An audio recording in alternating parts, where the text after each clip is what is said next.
Oggi sono presenti gli operai che stanno lavorando alle stuccature interne.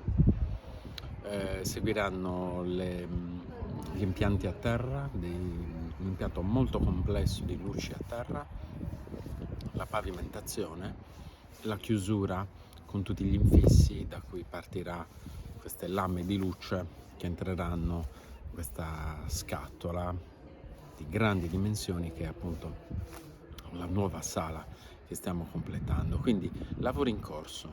Manca poco. Sì, ma la scaramanzia mi obbliga a rimanere un po' incerto sulla quantificazione di questo poco. Però oggettivamente rispetto a tutto un cronoprogramma di lavori molto complicati manca poco. Ci sono stati dei contenziosi con la società che sta facendo i lavori?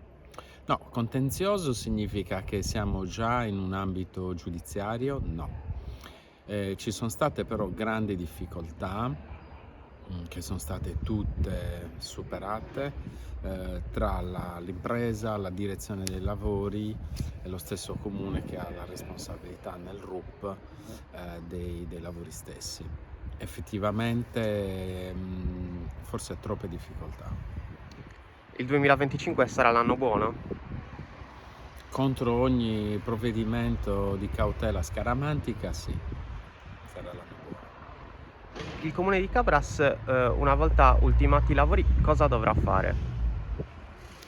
Ma noi, cediamo la struttura alla fondazione, e in termini di statuto e di atto costitutivo, della fondazione stessa, che come sapete è partecipata dallo stesso comune, attraverso la mia presenza nel CDA, la fondazione, dicevo, avvierà il grande trasferimento che è davvero sarà il grande risultato di tutta questa operazione.